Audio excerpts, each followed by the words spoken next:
الحمد لله وحده والصلاة والسلام على من لا نبي بعده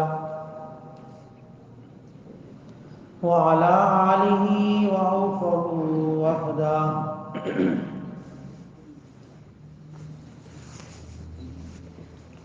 وهم مفاتيح الرحمة ومصابيح الغرر، وهم كالنجوم في السماء للاهتداء والاقتداء.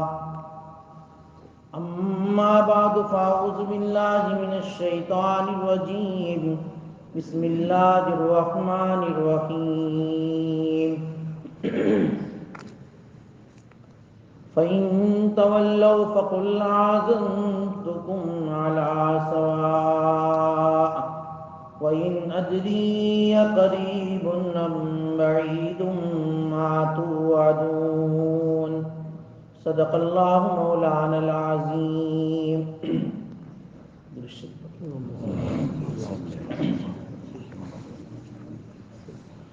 واجب الاحترام بزرگوں، اس آیت مبارکہ میں جیسا کہ گزشتہ اتوار کو بتایا، اللہ کے نبی صلی اللہ علیہ وسلم کو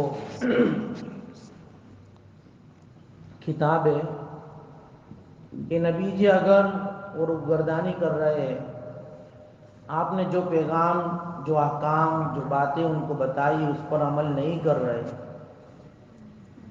تو فقل، آپ یوں کہہ دو کہ آذنتکم علی سوا، میں نے تو تمہارے سامنے برابر سرابر سارے پیغام پہنچا دیے، اور پیغام پہنچانے میں نے کسی بھی قسم کی رعایت نہیں کی، بڑوں کو، چھوٹوں کو، کالوں کو، گوروں کو، شریف خاندان کو، بالکل نچلے خاندان کو، ہر ایک کو برابر سرابر اللہ کے پیغامات پہنچائے. اور مجھے یہ بھی نہیں معلوم کہ قریب ہے یا بعید ہے وہ قیامت جس کا تم کو وعدہ کیا گیا ہے، لیکن یقین ہے کہ قیامت آنے والی ہے.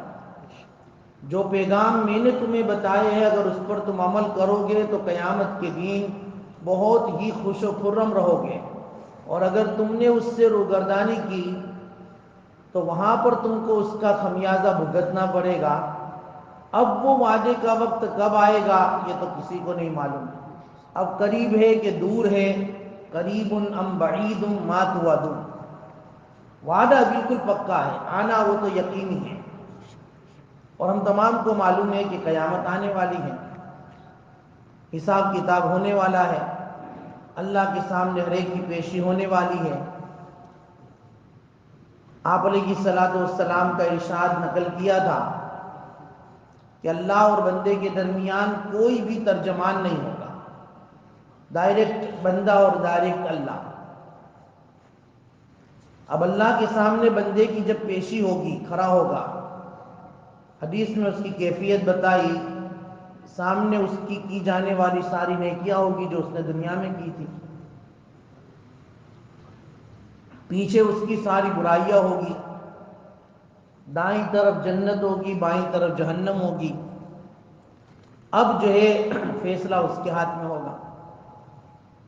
اب اللہ تعالیٰ اس کے سامنے جو ہے سارے سوالات کریں گے.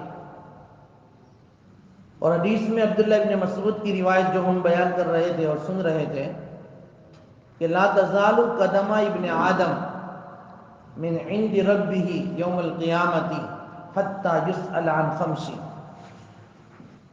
5 سوال جب تک اللہ نہیں کر لیں گے وہاں تک وہ قدم بندے کے اللہ کے سامنے سے ہٹنے والے نہیں.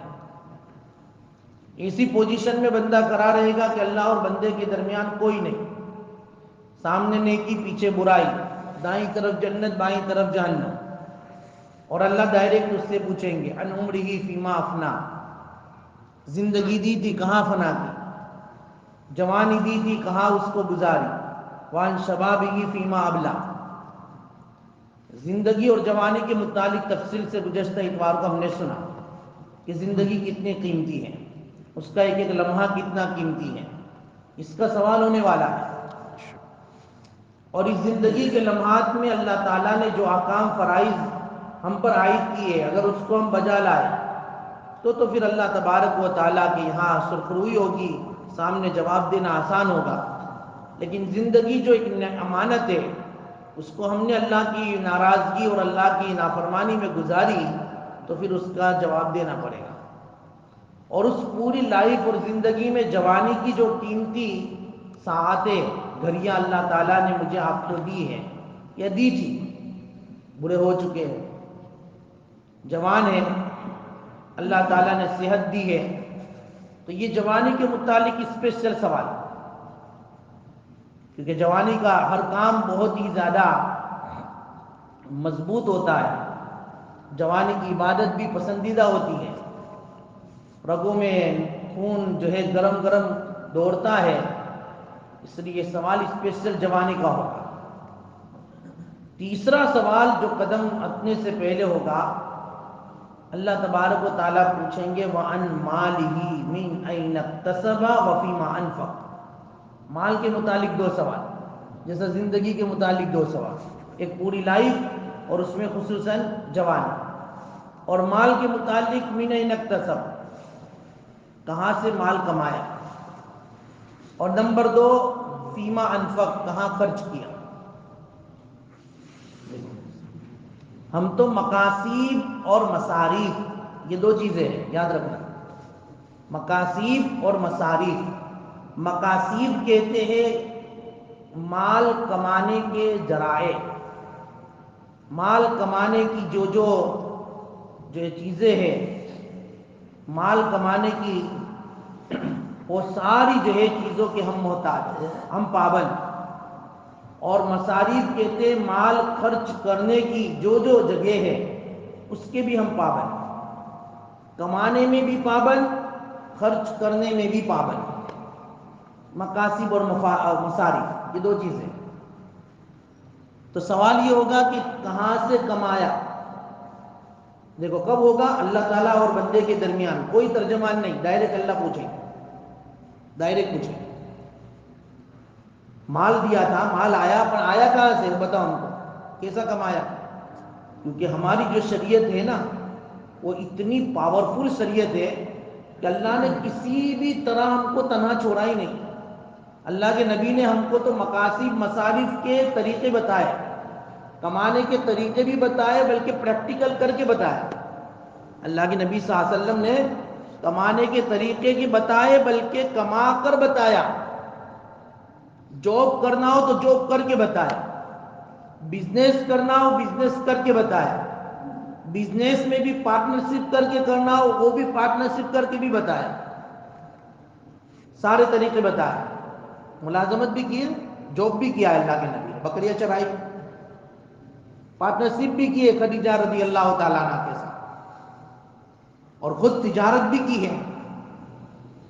تینوں طبقے، تینوں جہے طریقے اللہ کے نبی نے کر کے بتائے کہ دیکھو ملازمت ایسی کی جاتی ہے، تجارت ایسی کی جاتی ہے، شرکت اور پارٹنرشپ ایسی کی جاتی ہے، اگر اس طریقے پر تم نے کیا ہے تو الحمدللہ کوئی حرج نہیں ہے۔ لیکن نبی کے طریقے سے ہٹ کر ملازمت کی، نبی کے طریقے سے ہٹ کر تجارت کی، نبی کے طریقے سے ہٹ کر جو ہے شرکت اور پارٹنرشپ کی، تو پھر اس کا جواب دینا پڑے گا۔ سارے جو ہے ابواب قائم کی ہے، ساری باتیں اللہ کے نبی نے جو بتائی ہے احادیث مبارکہ کے اندر بھی، اور فقہا نے اپنی جو ہے کتابوں کے اندر بھی، کتاب البیوع کی شکل میں امت کو بتایا تجارت کے طریقے۔ علامہ مرگینانی رحمۃ اللہ علیہ نے ہدایہ جو لکھی ہے 4 جلدوں میں لکھی ہے، اس میں 3 جلدیں صرف بزنس کے متعلق لکھا ہے، باقی کا صرف 1 جلد یہ عبادت، طہارت، ساری چیزیں اسی میں۔ علماء پڑھتے اس کتاب کو، بہت جامع کتاب ہے ہدایہ، کہ اس کو پڑھے بغیر تو عالم نہیں ہوتا۔ تو یہ جو ہے ہدایہ 3 جلدوں کے اندر، اس کے 4 بھاگ ہیں، اس میں 3 بھاگ صرف بزنس تجارت کتاب البیوع، اور 1 بھاگ صرف کتاب الطہارت، کتاب جو ہے عبادت، جو بھی ہے، طہارت ہے، صلاۃ ہے، زکوٰۃ ہے، حج ہے، سب ایک ہی حصے میں، باقی کے 3 حصے تجارت کے بارے میں کہ اللہ کے نبی نے سارے طریقے بتائے کہ اس کے مطابق تجارت کرو، لیکن اللہ تعالیٰ ہمیں معاف فرمائے کہ نبی سے ہٹ کر ہم نے ملازمت بھی کی، نبی سے ہٹ کر ہم نے تجارتیں بھی کی، نبی سے ہٹ کر ساری جو ہے کام تجارت کے لائن کے ہم نے کیے ہیں، نقصان ہم دیکھ رہے ہیں، کیونکہ ہم مسلمان ہیں، ہم تو پابند ہیں، ہم کمانے کے بھی پابند، خرچ کرنے کے بھی پابند۔ کیوں؟ کیونکہ سوال ہونے والا ہے قیامت کے دن کہ کہاں کیسا کمایا، چلو بتاؤ، جھوٹ بول کر کمایا، سارا کمانا بیکار، دھوکہ دے کر کمایا، سارا کمانا بیکار، دھوکہ کھانا بھی نہیں ہے، دھوکہ دینا بھی نہیں ہے، جھوٹ بولنا بھی نہیں ہے، تجارت میں تو سچائی ہو، صداقت ہو، تو پھر وہ اس کی فضیلت ہے، تاجر الصدوق الامین مع النبیین۔ تجارت اگر سچائی کے ساتھ ہوگی، تجارت امانت کے ساتھ، امانت داری کے ساتھ ہوگی، تو یہی تاجر قیامت کے دن نبیوں کے ساتھ ہوگا۔ ایسے ہی نبیوں کے ساتھ درجہ اللہ تعالیٰ نے نہیں دے دیا اپنے نبی کی زبان میں، کیونکہ بھئی تجارت ایک انسان کی ضرورت کا ایک بہت اہم حصہ ہے، اس کے بغیر تو آدمی کھانا پینا اور ضروریات زندگی آدمی گزار نہیں سکتا ہے۔ مال بہت ضروری ہے، مال کا معنی ہی ہوتا ہے مائل ہونا، مال یمیلو کا معنی ہوتا ہے مائل ہونا، ہر آدمی کا نفس، ہر آدمی کا دل، ہر آدمی کی جو ہے توجہ مال کی طرف مائل ہوتی ہے، کیوں؟ ضرورت کی چیز ہے۔ لیکن اگر اس ضرورت کو شریعت کے مطابق کیا ہے تو پھر یہی مال تمہارے لیے بہت ہی زیادہ نفع بخش بنے گا، دنیا میں بھی آخرت میں۔ اس لیے علماء نے ایک عجیب نقطہ لکھا ہے کہ دیکھو، سونے کے سکے کو عربی میں دینار کہتے ہیں، دینار سونے کے سکوں کو کہتے ہیں۔ اب اس دینار کے اخیر سے الف اور را کو اگر ہٹا دو، کیا باقی رہے گا؟ دین۔ اگر یہ مال دینداری کے ساتھ ہے تو یہ تمہارے لیے دنیا آخرت میں ترقی کا ذریعہ ہے، لیکن اگر یہی مال دینداری کے ساتھ نہیں ہے، دین کے ساتھ نہیں ہے، جھوٹ کے ساتھ ہے، دھوکے کے ساتھ ہے، تو پھر یہی دینار کے آخر میں نار ہے ہی۔ نار کا معنی جہنم، یہ مال تم کو جہنم میں لے جانے کا ذریعہ بن جائے گا، کہ جس مال کے پیچھے صبح سے شام تک تم دوڑتے پھرتے تھے، اپنی ساری ضرورتوں کو ایک طرف کرتے تھے اور مال کو ایک طرف، دکان، جاب، شوق، سب۔ اس لیے ہماری دوڑ دھوپ، ہماری تجارت، ہمیں اس میں بہت زیادہ توجہ کرنے کی ضرورت ہے کہ کہیں شریعت کے خلاف تو نہیں ہے بھائی۔ اگر شریعت کے خلاف ہے تو بہت ڈرنے کی بات ہے، بہت ڈرنے کی بات ہے کہ یہ مال اور یہ دینار کہیں ہمارے لیے جہنم کا ذریعہ نہ بن جائے۔ یا ایھا الرسل کلوا من الطیبات، یہ رسولوں کی جماعت، حلال کھاؤ، حلال، حرام نہیں۔ رسولوں کو خطاب ہے، کیونکہ پیٹ کی غذا کا بہت بڑا حصہ ہے عبادت کے اعتبار سے۔ آدمی کے پیٹ میں جیسی غذا جاوے گی، عبادت ایسی ہوگی۔ اگر پیٹ میں حرام غذا ہے، اللہ کے نبی صلی اللہ علیہ وسلم فرماتے ہیں کہ اینا جو ہے یستجاب کا کیف انا یستجاب، تمہاری دعا بھی کیسے قبول ہوگی جبکہ اکلہ حرام و طعامہ حرام و شرابہ حرام و ملبسہ حرام، تمہارا کھانا بھی حرام، پینا بھی حرام، لباس بھی حرام، حرام چیزوں سے تم جو ہے سجے ہوئے ہو، بنے ہوئے ہو، تو پھر تم کتنی بھی دعائیں کرو گے تمہاری دعا قبول ہو ہی نہیں سکتی ہے۔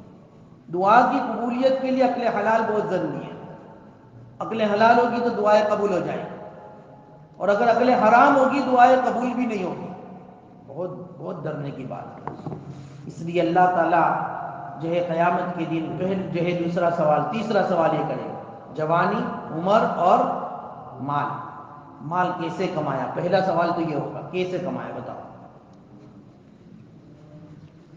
آج دیکھو بازار کے اندر جو نئے طریقے ایجاد ہوئے نا، ہم نے بنائے ہوئے طریقے، اور اس طریقے پر سے جو ہے کمائی ہو رہی ہے۔ کسی نہ عالم کو پوچھنے کی ضرورت، نہ مفتی کو پوچھنے کی ضرورت، بس دل میں آیا، جو سوچا ہم نے، جو اچھا لگا اس طریقے کو ایجاد کر دیا۔ اس کے اندر جو ہے کیسے بھی آ رہا ہے، کس طریقے سے بھی آ رہا ہے، ہم اس کو لینے کے لیے بھی تیار، دینے کے لیے بھی تیار. اور پھر ہم کہتے ہیں کہ وہ 1 سال میں بہت ترقی ہو گئی، 2 سال میں بہت ترقی ہو گئی. لیکن ترقی کیسے ہوئی؟ پھر جو ہے دکان پر ھذا من فضل ربی لگاؤ، ماشاء اللہ لا قوت الا باللہ لگاؤ، اور کام اور طریقے اور بزنس کی جو ہے اسکیمیں سب گیروں کے طریقے پر، اور کہہ یہ رہے ہو کہ یہ میرے رب کا فضل ہے. شیطان بھی ہنستا ہے، طریقے میرے ایجاد کر، میرے استعمال کر رہے ہو اور فضل اللہ کا مانگ رہے ہو اور کہہ رہے ہو کہ اللہ کا فضل ہے. بھائی ایسا لکھو ھذا من فضل ربی نہیں، ھذا من فضل شیطان ابلیس. یہ تو ابلیس کا فضل ہے کہ جو اتنی ترقی ہو رہی ہے اور اتنی جو ہے ہماری دکان چل رہی ہے. اس لیے بزرگوں کو بہت ڈرنے کی بات ہے. ہم خود بھی اس سے بچیں، اور جہاں ہم کو پتہ چلے وہاں ان کو ہم انفارم کریں کہ بھئی دیکھو تم جس طریقے پر تجارت کر رہے ہو، کیا یہ طریقہ تم نے کسی سے پوچھا ہے؟ آنے والے کسٹمر کے ساتھ کیا ڈیل کر رہے ہو؟ بھئی جو ہو رہا ہے نا بھئی، وہ بھی بتا رہا ہوں. تو بازار کے اندر کہ بھئی کسٹمر آ رہا ہے، یا پھر جو ہے کوئی پلمبر آ رہا ہے اور کوئی میکینک آ رہا ہے، اور پھر وہ کسی کسٹمر کے لیے کوئی چیز بائی کر رہا ہے، پھر اس کو خوش کرنے کے لیے تم دے رہے ہو. یہ جو طریقے، کیا یہ شریعت کے مطابق جائز ہے بھئی؟ تو جو تم اس کو دے رہے ہو، کیا تم اپنے پاس سے دے رہے ہو یا پھر وہ کسٹمر کے جو ہے کھاتے میں اور اس کی بل میں اس کی پروفٹ کو چرا رہے ہو؟ جو چیز 10 رین کی ہے اور تم اس کو 15 رین کی بیچ رہے ہو، لیکن اگر کوئی دوسرا کوئی آ رہا ہے اور کہہ رہا ہے کہ بھئی یہ میں تمہارے پاس سے بائی کروں گا، تو اس کو 15 کی بجائے 17 دے رہے ہو. جو 2 رین چرا رہے ہو تو وہ تو جو ہے کسٹمر کے لیے ہے، اور وہ 2 رین تو ہے کمی، جو زیادہ چرائے وہ آپ آنے والے جو بھی ہو اس کو دے رہے ہو خوشی سے. یہ خوشی سے بھئی یہ طریقہ جائز ہے؟ شریعت مطہرہ میں یہ چیز جائز ہے؟ پوچھو. ارے کسی کو پوچھنے کی ضرورت نہیں ہے، تمہارے دل کو پوچھو. تمہارا دل اندر سے چیخ چیخ کر کہے گا بالکل غلط، حرام، دھوکہ، سراسر دھوکہ. ارے اللہ کے نبی نے تو ہمیں بتایا کہ آنے والے کسٹمر کے ساتھ مہربانی کا معاملہ کرو، ان کے ساتھ جو ہے خیر خواہی کا معاملہ کرو. تو ہم تو ان کے ساتھ بالکل بدخواہی کا معاملہ کر رہے ہیں. جو کسٹمر ہمارے لیے رحمت بن کر آ رہا ہے، ہمارے لیے رزق لے کر آ رہا ہے، اس کے ساتھ ہی ہم دھوکہ کر رہے ہیں اور اسی سے مال زیادہ لے کر پھر اس کو دے رہے ہیں. یہ بالکل غلط ہے. جو طریقہ ہمارے چل رہا ہے، عام طور پر چل رہا ہے، اس طریقے کو مٹانا ہے، ختم کرنا ہے. ہاں کیوں؟ کیونکہ ہم پابند ہیں، ہم مسلمان ہیں. ہم تو کمانے میں بھی پابند ہیں، ہم تو خرچ کرنے میں بھی پابند ہیں. ہمارے لیے تو سوال ہوگا قیامت کے دن. یہ دھوکہ ہم نے دیا ہے، اور یہ کس کو دھوکہ دے رہے ہیں؟ جو مسلمان نہیں ہے. جس ملک میں ہم رہ رہے ہیں غیر مسلم ہے اور غیر مذہب کا ہے، اگر اسی نے کل قیامت کے دن ہمارا گریبان پکڑ لیا تو ہم کیا جواب دیں گے؟ ہمارے نبی کو شکایت کر دی کہ تمہارے امتی نے یہ کیا ہمارے ساتھ، ہم کیا جواب دیں گے؟ اس طرح ہم سوچیں، اپنے آپ کو اس کا پابند بنائیں. کیوں؟ کیونکہ من اکتسب ہمارا سوال ہونے والا ہے. بھئی کہاں سے کمایا، کیسے کمایا، کیسے کمانے کا کیا طریقہ تھا؟ کیا محمدی طریقہ تھا یا ابلیسی طریقہ تھا؟ اگر محمدی طریقہ تھا تو الحمدللہ، لیکن ابلیس اور شیطان کا طریقہ ہے تو ہم سوال کریں گے. وہ سارا مال جو چھوڑ کر آئے وہ وبال جان بننے گا، تمہارے لیے بھی، تمہاری اولاد کے لیے بھی. تم تو بڑی بڑی پراپرٹی چھوڑ کر چلے جاؤ گے حرام مال سے کمائی ہوئی، بڑے بڑے بنگلے اور بڑی بڑی جو ہے جگہ چھوڑ کر چلے جاؤ گے. تم تو قبر میں جاؤ گے، استعمال تمہاری اولاد کرے گی اور سارا وبال اور گناہ تم کو ہوگا، کیونکہ ذریعہ تم بنے. اس لیے بے وقوف ہے وہ آدمی، بے وقوف ہے وہ آدمی جو دوسروں کی دنیا بنانے کے لیے اپنی آخرت بگاڑتا ہے. دوسروں کی دنیا بنانے کے لیے تمہاری اولاد ہے بھائی، ان اولاد کے لیے فکر کرنی چاہیے، گھر بھی بنانے چاہیے، لیکن حلال طریقے سے، حلال طریقے سے بناؤ تو انشاءاللہ وہ اولاد تمہارے لیے انشاءاللہ صدقہ جاریہ بنے گی. لیکن تم نے تمہاری اولاد کو اگر دین نہیں سکھایا ہے اور صرف دنیا دے کر گئے ہیں تو وہ اولاد تم کو ایک مرتبہ قل ہو اللہ پڑھ کر بھی جو ہے نہیں بخشے گی.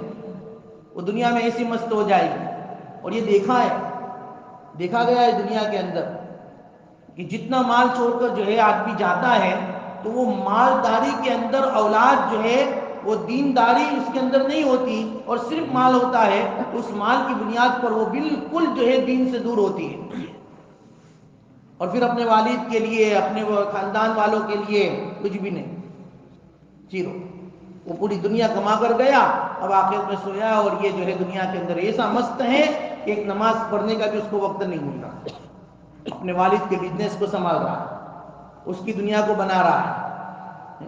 اس لیے دین نمبر 1، دنیا وہ تو مقدر میں ہے، وہ تو ملنے ہی والی ہے، دین بقدر مشقت ہے، دنیا بقدر مقدر ہے۔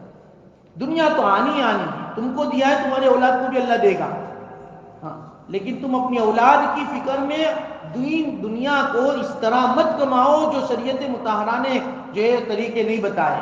اللہ کی پناہ۔ دیکھو آج جب آدمی کے ذہن میں دنیا جب سماتی ہے نا اور دنیا جب چڑھ جاتی ہے پھر وہ نہیں دیکھتا کہاں سے آ رہا ہے، کیسے آ رہا ہے، پھر وہ برابر دنیا کے پیچھے ایسا لگتا ہے کہ دین بالکل اس کو پیچھے رکھ دیتا ہے۔ نہ نمازوں کا ٹھکانہ ہے، نہ ذکر کا ٹھکانہ ہے، نہ قرآن کی تلاوت ہے، نہ کوئی جو ہے تعلیم کے حلقے، نہ جو ہے مشورہ اور نہ کوئی جماعت، دین سے کوئی واسطہ نہیں، صبح سے لے کر شام تک دنیا دنیا دنیا دنیا۔ دھوکہ ہے۔ قرآن نے تو کہہ دیا وَمَا الْحَيَاةُ الدُّنْيَا إِلَّا لَهْوٌ وَلَعِبٌ وَمَا الْحَيَاةُ الدُّنْيَا إِلَّا مَتَاعُ الْغُرُورِ۔ عجیب طریقے سے دنیا کو اللہ تعالیٰ نے نام دیے، کہیں لہو لعب کہا، کبھی دھوکے کا سامان کہا، اور اسی دنیا کو ہم نے جو ہے مقصد حیات بنا کے رکھا ہے۔ من أين اکتسب اور وفیما انفق، مقاصد مصارف، کہاں سے کمایا، کہاں خرچ کیا۔ اچھا، کمانے کے بعد بھی حلال طریقے سے بھی کمایا ہے، لیکن وہ کمایا ہوا مال بھی خرچ کرنے میں تم پابند ہو شریعت، اس کو فضول خرچی میں اگر خرچ کیا ہے تو سوال ہوگا۔ قرآن نے کہہ دیا ان المبذرین کانوا اخوان الشیاطین، فضول خرچی کرنے والے شیطان کے بھائی ہیں۔ اب یہ خرچ کرنے میں بھی اگر صحیح جگہ پر ہے تو پھر اس کا جو ہے اللہ کے یہاں اجر و ثواب ہے، اور اگر غلط جگہ پر خرچ کیا ہے اللہ کے عذاب ہے، چاہے تمہارا مال ہے، کیونکہ مال تمہارا ہے ہی نہیں، وہ تو اللہ کی طرف سے دی ہوئی امانت ہے۔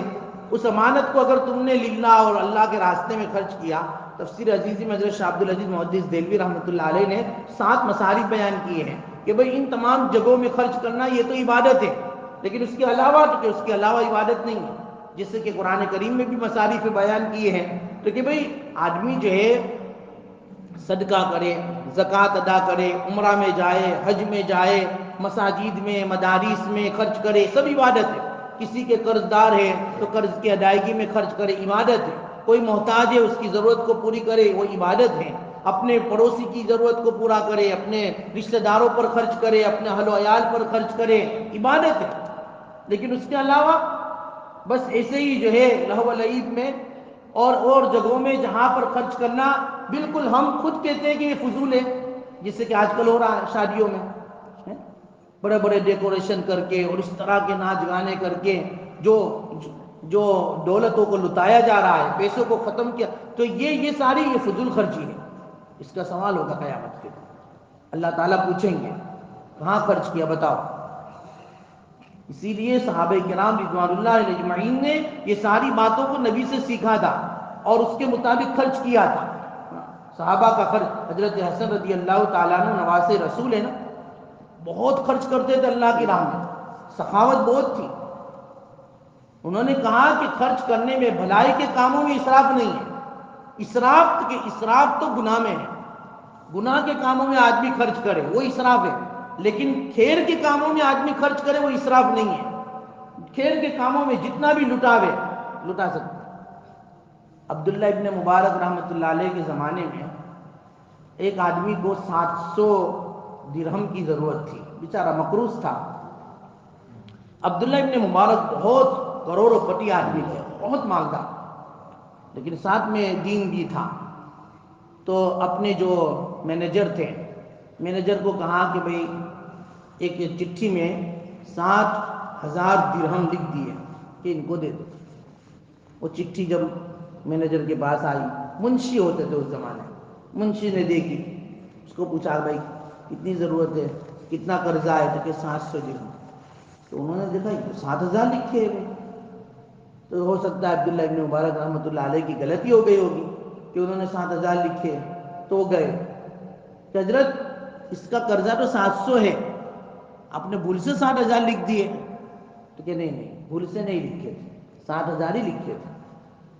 لیکن اب وہ آدمی تو وہاں پر موجود نہیں تھا، لیکن وہ مینیجر اور منشی نے اس کے سامنے یہ کہہ دیا اس میں تو 7,000 دینے کو کہا ہے، بھائی 1 منٹ ویٹ کرو، میں ذرا پوچھ لوں کہ شاید حضرت کی غلطی ہو گئی ہوگی لکھنے میں۔ تو وہ پوچھنے کے لیے گئے اندر، حضرت آپ نے 7,000 لکھے، ان کو تو 700 قرضہ ہے۔ تو کہ مجھے معلوم تھا آپ کا 700 ہی کا قرضہ تھا، 7,000 میں نے لکھے تھے، لیکن اب 14,000 دے دو، اب 7 نہیں 14,000 دے دو۔ تو انہوں نے تو دے دیا، لیکن دینے کے بعد پھر آ کر کہا حضرت آپ اس طرح اپنے مالوں کو جو ہے خرچ کرو گے تو خزانہ ویسے ہی خالی ہو جائے گا۔ تو کہ نہیں خالی نہیں ہوگا، انفق یا ابن آدم انفق علیہ، اللہ کے نبی صلی اللہ علیہ وسلم نے فرمایا، حدیث قدسی ہے، ابن آدم خرچ کر، تجھ پر خرچ کیا جائے گا۔ اور جو خرچ کیا جاتا ہے اللہ تبارک و تعالیٰ نے قرآن میں بھی فرمایا وما انفقتم من شیء فهو یخلفہ، جو کچھ خرچ کرتے ہو اس کا ہم بدلہ دیتے ہیں، اس کا بدلہ دیتے ہیں۔ اللہ بدلہ دیں گے تو ظاہری بات ہے خزانہ کم نہیں ہوگا۔ اچھا تو آپ نے 700 تھے تو 7,000 کیوں لکھے؟ اور میں نے پوچھا پھر ڈبل کیوں کر دیے؟ اس کی وجہ کیا ہے؟ تو کہ دیکھو وجہ یہ ہے کہ ہم جو ہے نا پابند شریعت مطہرہ، میرے سامنے ایک حدیث تھی نبی کریم صلی اللہ علیہ وسلم، آپ علیہ السلام نے فرمایا کہ اگر کوئی آدمی کسی آدمی کو غیر متوقع طریقے پر، اس آدمی کو اتنی توقع بھی نہ ہو تم سے، وہ آیا تمہارے پاس مدد مانگنے کے لیے اور کہا کہ بھائی میرا دیکھو 10,000 قرضہ ہے آپ مجھے دے دو، تو اس کو یہ ذہن میں ہے کہ چلو بھائی یہ آدمی اچھا ہے مجھے دے دے گا، لیکن تم بجائے 10,000 کے 20,000 دو، اس کو توقع تم سے ایسی تھی کہ 10 مانگے تو شاید 5 دے دیں گے، بھائی 5 دے دیں گے یا چلو 10 ہی دے دیں گے، توقع تمہارے سے 20 کی تھی نہیں اس کو، یا 15 کی نہیں تھی یا 25 کی نہیں تھی، جتنا مانگا اس سے زیادہ تم نے دے دیا۔ غیر متوقع طریقے پر اگر تم کسی کو خوش کرو گے، اللہ کے نبی نے فرمایا اللہ تمہاری مغفرت کر دے گا، اللہ تمہاری مغفرت، یہ حدیث ہے۔ وہ آیا تھا 700 درہم لینے کے لیے، لیکن میں نے اس کو 7,000 اس لیے دیے کہ اس کو 7,000 دیکھ کر خوشی ہو جائے گی، اور وہ جو ہے اس کو توقع نہیں تھی، اس کے مطابق بغیر توقع کہ اس کو وہ مال مل جائے گا، تو اللہ تعالیٰ میری مغفرت فرما دیں گے، میری مغفرت، اس لیے میں نے 7,000 کر دی۔ لیکن تم نے اس کے سامنے وہ چٹھی اوپن کر دی، کہتے تھے تو 7,000 لکھی ہے، چلو میں، تو اس کو پتا چل گیا کہ میرے کو 7,000 ملنے والے ہیں، تو پھر میں نے کہا آپ 7 نہیں 14 دے دو، کیونکہ اس کو تو یقین ہو گیا کہ 7 ملنے والے، اب 7 کی جگہ 14 ملیں گے تو غیر متوقع طریقے پر وہ خوش ہو جائے گا کہ جتنی امید تھی اس سے زیادہ مل گئے، تو اللہ تعالیٰ اس میں مغفرت کر دے گا۔ تو اس طرح ہمارے بزرگان دین خرچ کرتے تھے اللہ کے راہ میں، آنے والے ضرورت مندوں کی ضرورتوں کو اس طرح پورا کرتے تھے، اور اس میں بھی نبی کریم صلی اللہ علیہ وسلم کی اس حدیث کا استحضاء کہ آپ علیہ السلام نے فرمایا کہ بھائی خرچ کرو اللہ تبارک و تعالیٰ دیں گے۔ انفق یا ابن آدم انفق علیہ، حدیث قدسی ہے، ابن آدم خرچ کر، کہاں؟ مصارف خیر میں خرچ کر، تو انفق علیہ تمہارے اوپر خرچ کیا جائے گا۔ ظاہری بات ہے آدمی اپنے خزانے سے خرچ کرے گا جو محدود ہے، محدود خزانہ ہے نا بھائی ہمارا، اللہ تعالیٰ اپنے غیر محدود خزانے سے، اللہ کا خزانہ غیر محدود ہے، اس غیر محدود خزانے سے اللہ تعالیٰ تمہاری جو ہے مدد کریں گے، اللہ تعالیٰ مدد کرے گا۔ اس لیے اس حدیث میں مالدار بننے کا نسخہ بیان کر دیا کہ اگر مالدار بننا ہو تو خرچ کرو، صحابہ خرچ کرتے تھے اللہ تعالیٰ ان کو دیتے تھے۔ آج ہم تو جو ہے نا صحابہ خرچ کر کر کے مالدار بن گئے اور ہم جمع کر کر کے کنگال بن گئے، آج ہمارا حال یہ ہے، جمع کر رہے ہیں اور کنگال بن رہے ہیں، اور وہ خرچ کرتے جاتے تھے اور مالدار بنتے جاتے تھے۔ اللہ مجھے آپ کو یقین عطا فرمائے، ہم تو دونوں کے پابند ہیں، کمانے میں بھی پابند، خرچ کرنے میں بھی پابند، لیکن خرچ کرو تو اللہ کے راستے میں کرو، صدقہ دو، زکوٰۃ دو، اور اس کے علاوہ جو ہے یتیموں کی مدد کرو، محتاجوں کی مدد کرو، قرض داروں کے قرضوں کی ادائیگی میں مدد کرو، دیکھو پھر اللہ تعالیٰ تمہارے لیے کیسی راہیں کھولتے ہیں، دنیا میں بھی تمہارے لیے امن و امان بنے گا، آخرت میں بھی امن و امان بنے گا۔ ہم ڈھونڈے ایسے افراد کو جو پریشان حال ہیں، ان پریشان حالوں کی پریشانیوں کو جو ہے ڈھونڈ کر ان کی مدد کرے، دیکھو پھر اللہ تبارک و تعالیٰ تم سے کیسے راضی ہوتے ہیں، کیسے خوش ہوتے ہیں۔ اللہ تعالیٰ جب سوال کریں گے، اگر دنیا میں تم نے کسی ایک کی بھی اس طرح کی ہیلپ اور مدد کر دی ہوگی نا، تو وہ تمہارے لیے انشاءاللہ مغفرت کا ذریعہ بن جائے گا۔ اللہ فرمائیں گے نے کہاں سے کمایا، کہاں خرچ کیا؟ اللہ یہاں خرچ کیا۔ ایک طالب علم مدرسے پڑھتا تھا، اے اللہ میں نے اس کی مدد کر دی، اس کی پوری جو ہے خرچ میں نے کرتا تھا۔ دیکھو یہ بھی خرچ کرنے کی جگہ ہے۔ اے اللہ مسجد بنتی تھی، میں نے اپنا مال لگا دیا، مدرسہ بنتا تھا مال لگا دیا، مدرسے کو ضرورت تھی میں نے دے دیا، سالانہ جلسہ ہوا محمدیہ مدرسے کا فیانڈو وینڈا میں، وہاں میں نے اپنا مال لگا دیا۔ دیکھو یہ بھی سب لگانے کی چیزیں، بورڈ لگائے بار، تو یہ جگہ لگانے کی ہے، یہاں خرچ کرو۔ دیکھو دیکھو اللہ تبارک و تعالیٰ خود دیں گے، تمہارے رزق میں کیسی برکتیں آتی ہیں، اور کہاں سے آتی ہے آدمی کو بہم و گمان بھی نہیں ہوتا۔ تو من این اکتسب وفیما انفق، کہاں سے کمایا، کہاں خرچ کیا، خرچ کرنے میں بھی پابند اور جو ہے کمانے میں بھی پابند۔ اللہ ہمیں سمجھا دے۔ پانچواں سوال، ماذا عمل جو ہے فیما علم، جتنا تم نے جانا اس پر کیا عمل کیا۔ اسی لیے کو فقیہ ابو اللہ سمرقندی رحمۃ اللہ علیہ کی ایک حدیث مجھے یاد آئی، انہوں نے لکھا ہے کہ جنت کے اندر 3 سطریں لکھی ہوئی ہے جنت کے دروازے پر۔ پہلی سطر پہ لا الہ الا اللہ محمد رسول اللہ لکھا ہے، دوسری سطر پہ لکھا ہے کہ امت مذنبۃ ورب غفور، امت تو گنہگار ہے لیکن رب بڑا غفار ہے، اور تیسری سطر پہ یہ لکھا ہے کہ بھئی وجدنا ما عملنا، ہم نے جو کچھ دنیا میں عمل کیا اس کو یہاں ہم نے پایا، ربحنا ما قدمنا، ہم نے جو کچھ آگے بھیجا اس کا نفع ہم کو یہاں مل گیا، جو کچھ ہم نے آگے بھیجا وہ، اور خسفنا ما خلفنا، جو ہم پیچھے چھوڑ کے آئے نا اس کا نقصان بھی ہم نے یہاں دیکھ لیا۔ جو خرچ کیا اس کا تو نفع ہم کو ملا، لیکن جو چھوڑ کر آئے اس کا نقصان ہم نے یہاں دیکھا۔ یہ 3 سطریں جنت کے دور پر لکھی ہے، دروازے پر۔ اللہ مجھے آپ کو سمجھا دے گے، ہاں خرچ کریں گے تو نفع دیکھیں گے، اور چھوڑ کر جائیں گے اس کا نقصان بھی وہاں دیکھنے کو ملے گا۔ اس میں ایسا نہیں کہ کچھ بھی نہیں چھوڑنا ہے، جب مرنے سے پہلے سب ختم کر دو، نہیں، چھوڑنا ہے اپنے اولاد کے لیے، انہیں اولاد کو نیک بھی بنانا ہے، نیک عمل کرو اور جو ہے خرچ بھی کرو، اور تیسرا جو اللہ تعالیٰ نے علم دیا ہے اس پر عمل کرو، ورنہ علم دیا ہو عمل نہیں ہوگا اس کا بھی جو ہے وہ سوال ہوگا۔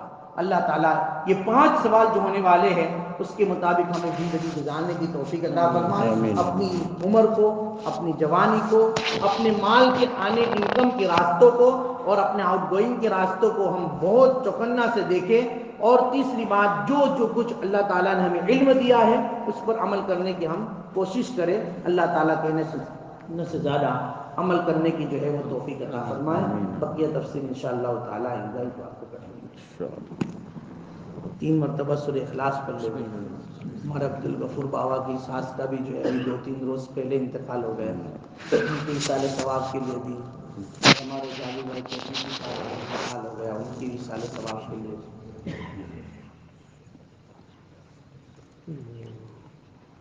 قل هو اللہ احد اللہ الصمد۔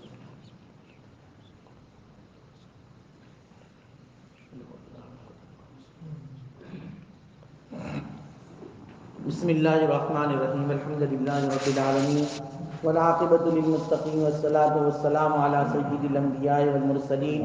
اللہم لک الحمد کما ینبغی لجلال وجہک وعظیم سلطانک، یا حی یا قیوم برحمتک نستغیث، اصلح لنا شأننا کلہ ولا تکلنا الی انفسنا طرفۃ عین ولا تنزع منا صالح ما آتیتنا۔